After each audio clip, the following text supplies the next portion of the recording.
Assalamualaikum warahmatullahi wabarakatuh. Perkenalkan, nama saya Nur Halimah dari jurusan Administrasi Publik. Di sini saya akan menjawab 3 pertanyaan dari UTS Perilaku Organisasi.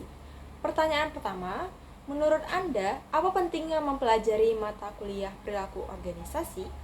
Menurut saya, mempelajari mata kuliah perilaku organisasi sangat penting karena memberikan pemahaman mendalam tentang bagaimana individu dan kelompok berperilaku dalam lingkungan kerja.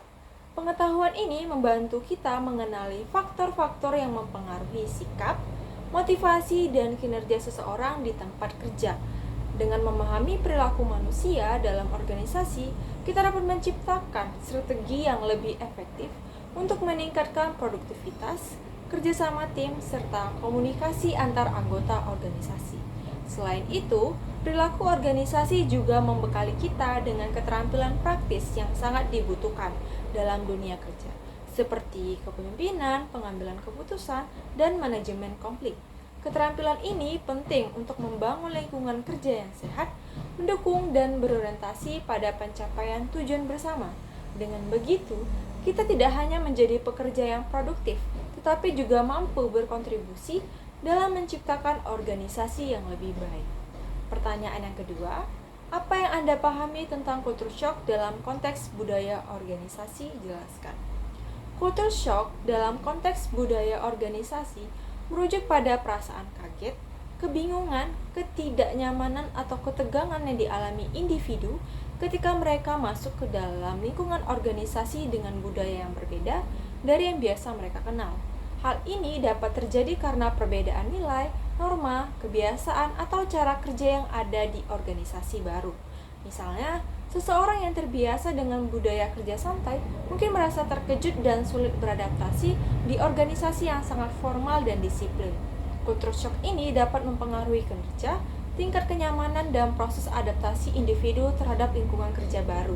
Sehingga, penting bagi organisasi untuk memiliki proses orientasi dan pembinaan yang baik agar anggota baru bisa menyelesaikan diri dengan lebih cepat dan efektif. Pertanyaan ketiga, jelaskan proses bagaimana budaya organisasi terbangun atau dibangun. Budaya organisasi terbentuk melalui serangkaian proses yang melibatkan interaksi antara para pendiri, pemimpin, dan anggota organisasi. Proses ini dimulai dengan tahap adaptasi, di mana para pendiri membawa nilai-nilai dan visi mereka ke dalam organisasi. Di sini, mereka merekrut anggota yang sejalan dengan pandangan mereka, yang kemudian berkontribusi dalam menciptakan norma-norma dan praktik kerja yang mereka harapkan.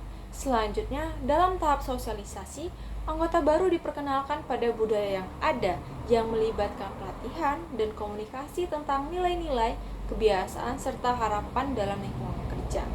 Melalui proses ini, budaya organisasi mulai terbentuk dan diinternalisasi oleh seluruh anggota. Setelah tahap awal pembentukan, budaya organisasi terus berkembang melalui interaksi sosial dan pengalaman yang dibagikan oleh anggota. Sebagai tambahan, budaya organisasi dapat mengalami perubahan dan penyesuaian seiring dengan perkembangan organisasi itu sendiri, termasuk tantangan dan konflik yang dihadapi. Oleh karena itu, penting bagi manajemen untuk secara aktif mengelola dan mengevaluasi budaya organisasi agar tetap relevan dan mendukung tujuan strategis organisasi. Baiklah, sekian video dari saya. Lebih dan kurang saya mohon maaf. Saya akhiri dengan Assalamualaikum warahmatullahi wabarakatuh.